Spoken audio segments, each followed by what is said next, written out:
Venezuela's political uprising is now in its fourth month.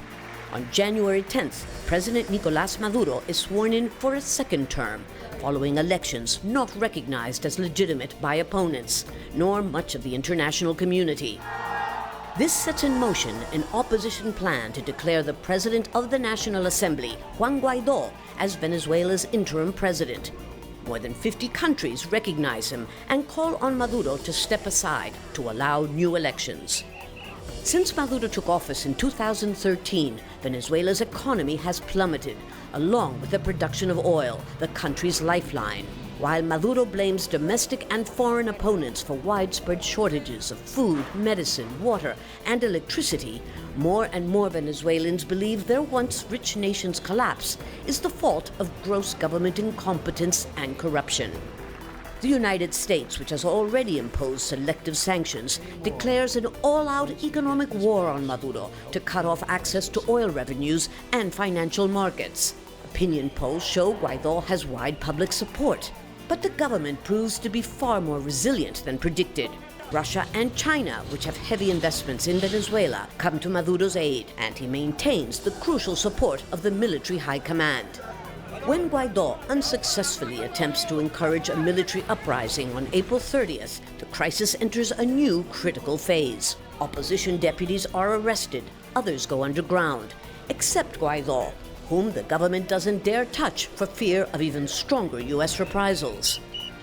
Calls for U.S. military intervention are escalating, when surprisingly last week, both sides agreed to send envoys to Oslo to explore a possible negotiated way out of a crisis that has taken on global dimensions. The man whose job it is to try to convince the world that Venezuela is a victim of U.S. aggression is Foreign Minister Jorge Arreaza. He has been traveling tirelessly to countries all over the world, as far away as China, Russia, Turkey, and Iran, all of them allies of Venezuela. He wants their political and their economic support. We caught up with him here at the Foreign Ministry just before he got on the plane yet again. Foreign Minister Jorge Arreaza, thank you for talking to Al Jazeera. I'd like to start by asking you, is there any reason to be optimistic that there could be a peaceful resolution to this conflict? Sí, hay muchas razones. La principal razón es que el golpe de Estado militar, financiado por Estados Unidos y con la burguesía venezolana activada, no ocurrió. Falló, fracasó por completo. Y nos hemos mantenido como pueblo en resistencia ante una agresión sin precedentes en la historia latinoamericana de la política contemporánea. Más bien, estamos llegando a un punto en el cual va a ocurrir lo que debe ocurrir siempre, el diálogo, sentarse en democracia, nuestra Constitución así lo contempla, tenemos que buscar las soluciones con entendimiento, con capacidad para sentarnos, para comprendernos y para entender que hay un pueblo allí que nos necesita.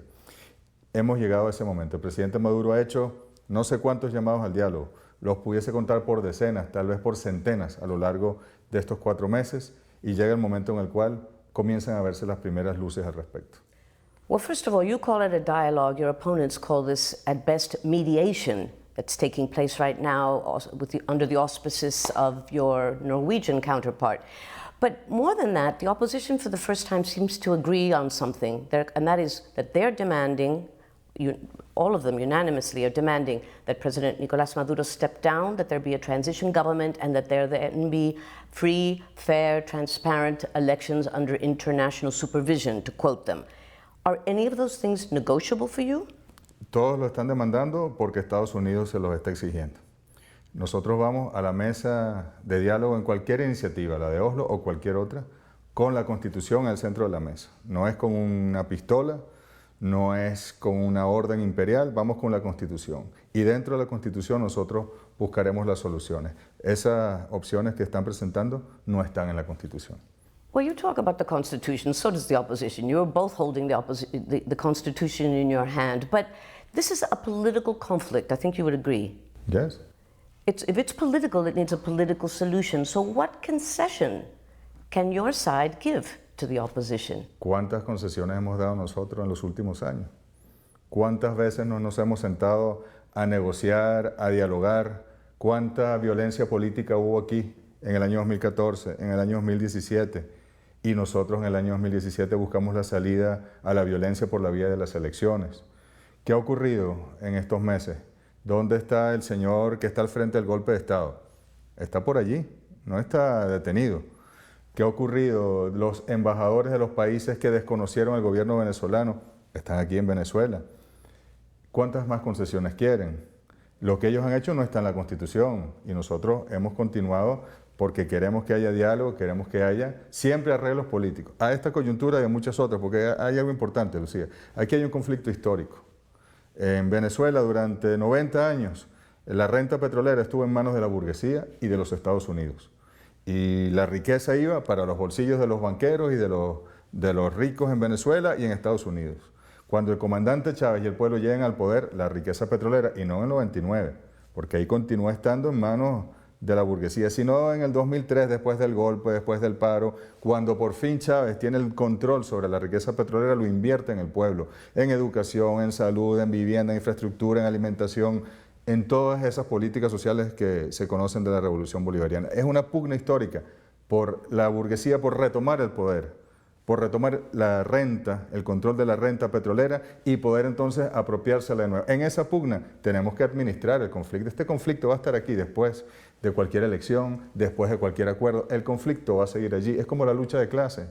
Siempre va a estar presente. Ahora tenemos que saber administrarlo con política, haciendo política con P mayúscula. Tenemos que saber administrarlo entendiéndonos a partir de nuestras diferencias y tratando de llegar a acuerdos para la convivencia. How can you get along with the ones that you call the bourgeoisie, but actually I would argue that that is not necessarily the case.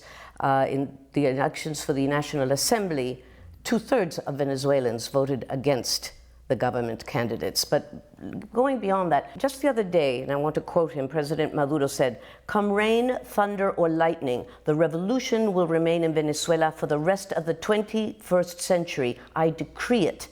Is that the type of democracy? Is that what the Constitution says? Que la revolución es un proceso histórico, la revolución no es un gobierno o un presidente, la revolución es un proceso en marcha, es mantener el control de la riqueza nacional para distribuirla en el pueblo, es poder construir a partir de nuevos tipos de propiedad en el país, no solo la propiedad privada, la propiedad social, la propiedad mixta de los medios de producción. La revolución es un proceso moral, espiritual, va mucho más allá de la superestructura institucional y de quién controla o no una institución u otra. Tú decías que en la Asamblea Nacional 2/3 de la población votaron, sí, por la oposición, pero ¿a quién eligieron? A la burguesía.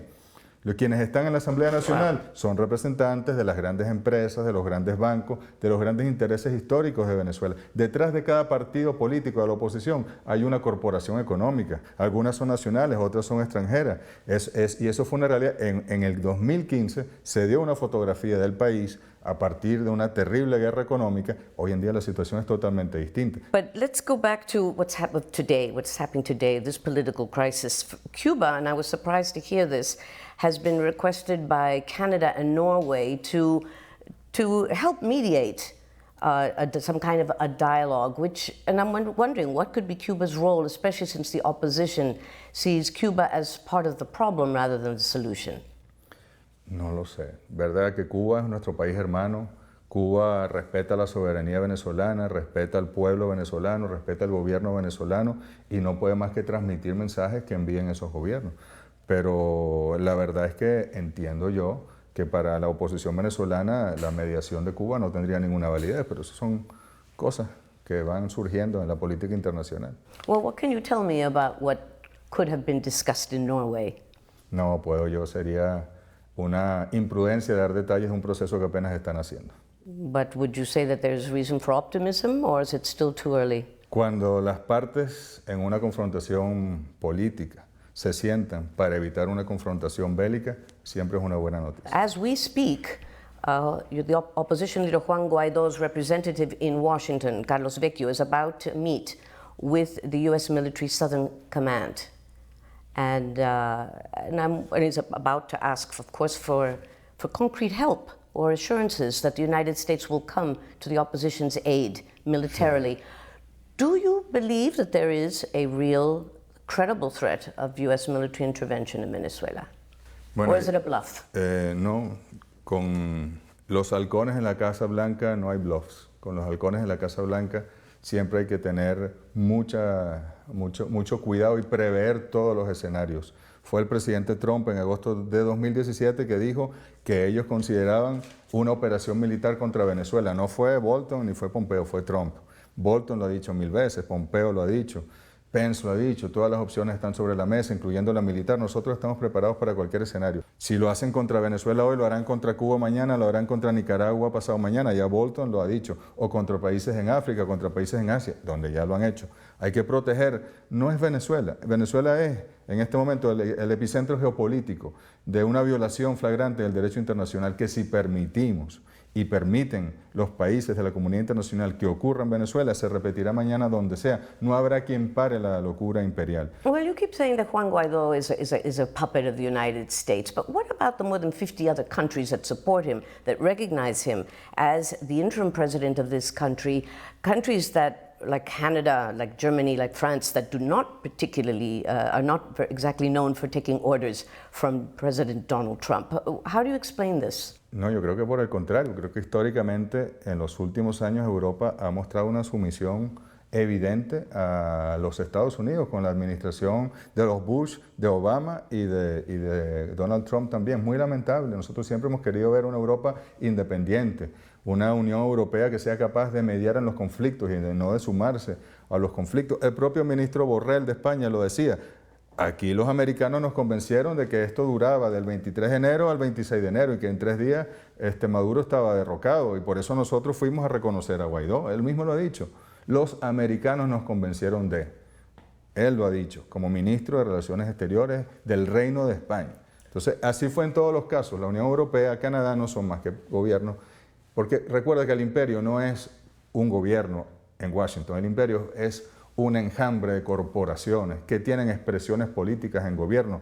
La más importante es la de la Casa Blanca en Washington, pero el imperio tiene expresiones en todos esos países de Occidente donde mandan las corporaciones y los bancos, no mandan los pueblos, ni siquiera mandan los políticos. So all the problems of Venezuela, the economic collapse in this country, the hyperinflation, the highest in the world, the fact that millions have left the country trying to survive as best they can. Some of them have had to come back. I know you're going to say that.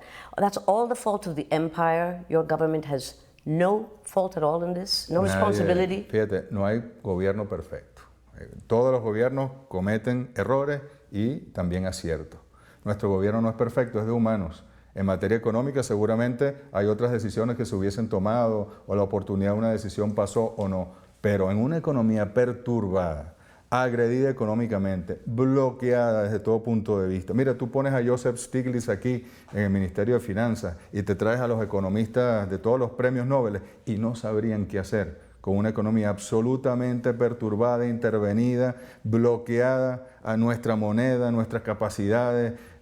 Incluso, mira, en este momento hay 5.000 millones de dólares bloqueados de los venezolanos, que dicen los gringos que se los va a robar Maduro. El narcotraficante tirano, dictador, malo Maduro se los va a robar. No, ese es dinero para las vacunas, para las semillas, para la producción agrícola, es dinero para la salud del pueblo, es dinero para la infraestructura, para la producción en Venezuela, para pagar nuestros compromisos internacionales. Para eso son esos recursos del pueblo venezolano, que están absolutamente... Mira, ni a Cuba la bloquearon como a nosotros. A Irak, Saddam Hussein, las sanciones de Naciones Unidas le permitían comida por alimentos, petróleo por alimentos. A nosotros no nos permiten ni siquiera eso. Entonces... ¿cuándo comenzó esta agresión terrible? Yo era vicepresidente en el 2014 y ya Citibank dejó de ser banco corresponsal de Venezuela, Bank of America dejó de ser banco corresponsal de Venezuela. Esto ha ido increciendo. ¿Cuándo se da la gran crisis en la economía venezolana? 2015, 16, 17. ¿Cuándo se da la migración venezolana? 2016, 17, 18. ¿Cuándo comienzan las sanciones? 2015, 16, 17. Es demasiada coincidencia. Nosotros reconocemos, hay siempre decisiones políticas y económicas, somos un gobierno de humanos, nos podemos errar o podemos acertar, pero de que hay una guerra contra Venezuela que no tiene bombas y ojalá no las tenga nunca, físicas, digamos, explosivas, pero hay grandes bombas económicas que han caído sobre Venezuela. Well, the timetable is debatable. The heaviest, the strongest sanctions, no doubt, began this year and they are brutal. Nobody can deny that. They were meant to overthrow your government quickly, and that hasn't happened. How long can Venezuela survive this way? How long can not just your government, how long can the people of Venezuela survive? Yo creo que esto puede durar años, décadas, porque nosotros estamos preparados para la resistencia. Mira, aquí en el siglo XIX la guerra de independencia comenzó en 1810 y terminó en 1824, murió más de la mitad de la población. Y no solo liberamos Venezuela, Nueva Granada, Ecuador, Perú, creamos Bolivia y bueno, y Panamá que se suma luego como país. No es una comparación, pero este pueblo está preparado para cualquier circunstancia y tiene un gobierno que está trabajando con sus aliados, que está trabajando con nuevas rutas financieras, que está garantizando la importación por vías que no te puedo decir yo cómo, que está logrando traer los productos a pesar del bloqueo, no todos, por supuesto, pero lo estamos logrando. Si se levantan las sanciones, si se levanta el bloqueo, que se supone que es algo que debe ocurrir, bueno, imagínate tú cuál sería la situación económica de Venezuela. You are really saying that the Venezuelan people should make that kind of a sacrifice? Isn't it a sacrifice perhaps to make a concession? Isn't it conceivable that President Nicolas Maduro could step aside for the good of the country, as many former Chavistas, Chavista dissidents are asking? Pero ven acá, Not just the bourgeoisie. ¿Por qué tendría el presidente Maduro que hacerse a un lado si él fue elegido por casi 7 millones de personas el año pasado? Because this is a political conflict, and you're saying this could last for years. Pero, ¿y quién está imponiendo esto? Un conflicto impuesto desde Estados Unidos, un bloqueo impuesto desde Estados Unidos. ¿Por qué el presidente Trump no levanta el bloqueo? ¿Por qué el presidente Trump no respeta el derecho internacional y la soberanía venezolana? ¿Por qué el presidente Trump no respeta a las Naciones Unidas y su carta? Ellos son los que tienen que tomar ese tipo de decisiones, no violentar la soberanía venezolana. Aquí el pueblo eligió un gobierno, eligió un presidente y nosotros estaremos protegiendo a ese pueblo bajo cualquier circunstancia. Are you sure that that's what all of the Venezuelan people want? No es que lo quieran o no lo quieran todos, es que tenemos una constitución, unas reglas de juego en Venezuela. Y es así, que hay venezolanos que quieren la invasión de Venezuela, claro que sí. Hay venezolanos que quieren ser el Estado 51 de los Estados Unidos. Está muy bien, pero la mayoría del pueblo no quiere eso. Vamos a los barrios populares, vamos a los sectores más humildes del país, para que toda esa gente sometida a la escasez, a la guerra económica, a la hiperinflación, como sigue siendo, y quizás sean hoy incluso más chavistas que hace un año, ante la amenaza de invasión militar de Venezuela y la amenaza de la guerra y lo que han visto en estos últimos 4 meses, nuestra base social se ha recohesionado y se está ampliando. Muy interesante. But we've also seen desertions, not just in the military, but also more quietly, more subtly, but from people that once supported you. Eso ha ocurrido en las revoluciones siempre. Nosotros hemos tenido procesos de decantamiento, de decantar en el río de la revolución, en el año 2002, en el año 2004, en el año 2007, en el año 2013, se van quedando los que se tienen que quedar y siguen los que tienen que seguir. Eso siempre ocurrirá. You say that people are roaming the streets freely, with that at least 14 deputies have been stripped of their immunity and are in hiding or in exile or in embassies. Lucía, they haven't been tried yet. 14 diputados que estuvieron evidentemente al frente de un golpe militar el 30 de abril, que salieron en cámara. No es que lo estamos inventando. Ellos estaban al frente del golpe militar. ¿Qué pasa en España si un diputado saca unas armas y trata de dar un golpe militar contra el rey? ¿Qué pasaría? Ahí tienen que actuar en cualquier parte del mundo. ¿Qué pasaría en Estados Unidos si Nancy Pelosi sale en el medio de una autopista, hace una barricada, agarra una ametralladora y dice que hay que derrocar a Donald Trump?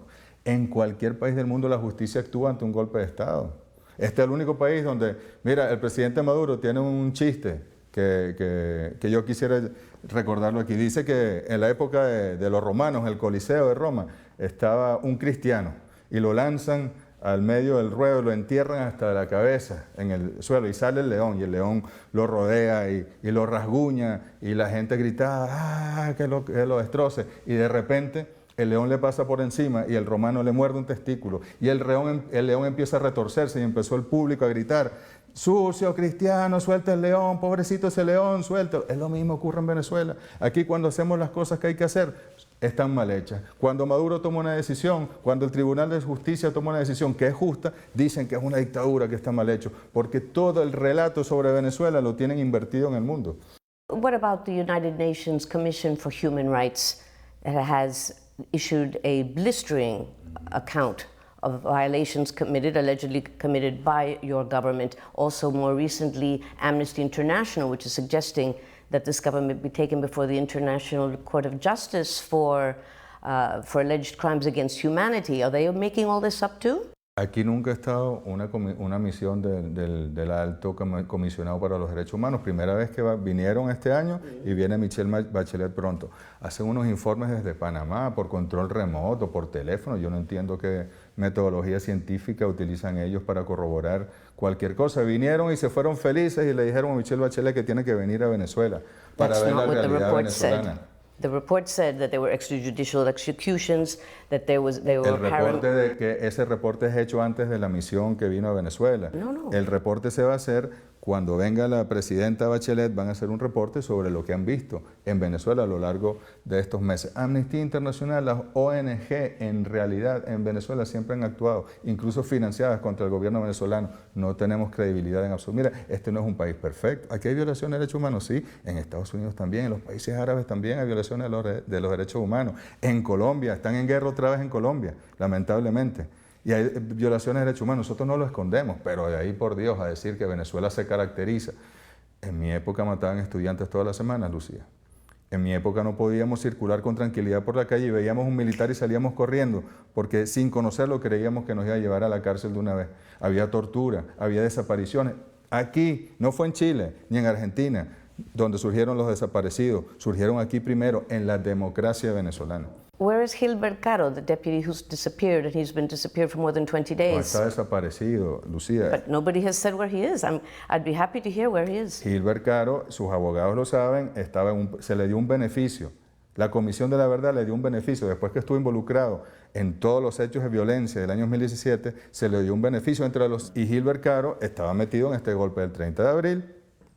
Y entonces el beneficio que se le dio se le retiró y él vuelve a su proceso judicial con privación de libertad, como dictan los jueces. He was detained before the 30th of April. Precisamente, y hubo muchas otras detenciones, afortunadamente, porque si no, ya hubiese habido no uno, sino varios golpes militares en Venezuela. Aquí se llevó se detuvo al coronel García Palomo con armamento y con planes desde Colombia para venir a Venezuela a tiempo. Si no, ya hubiese habido varios intentos de golpe militar en Venezuela. Y aquí logramos, este golpe del 30 de abril fue de menor magnitud porque hubo acciones preventivas de la inteligencia venezolana antes. Tell me something, why isn't Juan Guaido under arrest then? Habría que preguntarle a la justicia venezolana. Really? Sí. Do you think he should be? Or you would have no one to negotiate with? Yo no soy juez, afortunadamente para él. I'd like to end by asking you this then. Where do you see Venezuela in 6 months or even in 3 months if there isn't a peaceful settlement to this conflict? Hoy estamos mejor que hace 4 meses. Estaremos mejor que hoy, sin lugar a dudas. Bastante mejor y ojalá que los procesos de acercamiento, de diálogo, puedan llevarnos a un acuerdo político para que el conflicto que hay entre un poder, la Asamblea Nacional, con los otros 4 poderes públicos en Venezuela se pueda solucionar de la mejor manera posible. I know I said that was going to be my last question, but I just have to keep insisting. If you're going to negotiate, you have to give up something. You have to cede something. Nosotros sabemos negociar, Lucía. What will you concede? Nosotros sabemos negociar y en la negociación se verá qué se plantea y qué se cede. Las dos partes tienen que llegar a concesiones, no hay negociación sin concesiones. Ahora, ojalá, por ejemplo, yo no sé por qué la comunidad internacional no le pide al señor Guaidó y a la Asamblea Nacional que renuncien a pedir una invasión militar, que renuncien a estar en la cadena de mando de la Casa Blanca, que se independicen de Estados Unidos, que renuncien a estar pidiendo un golpe militar en Venezuela, a hacerle llamados a la Fuerza Armada para que se subleve, a que respeten la Constitución. Eso es lo que debería estarle exigiendo la comunidad internacional a ellos y no dándole reconocimiento y plataforma política a unos señores que han atentado contra las instituciones venezolanas. Pero entonces siempre, como te decía, el chiste del cristiano. Siempre va a ser contra la revolución, contra el gobierno y contra Maduro. Y los que tienen que dar gestos son nada más los revolucionarios. Los demás son perfectos, son los que deberían gobernar a Venezuela según Occidente. Foreign Minister Jorge Arreaza, thank you for talking to Al Jazeera. Muchas gracias.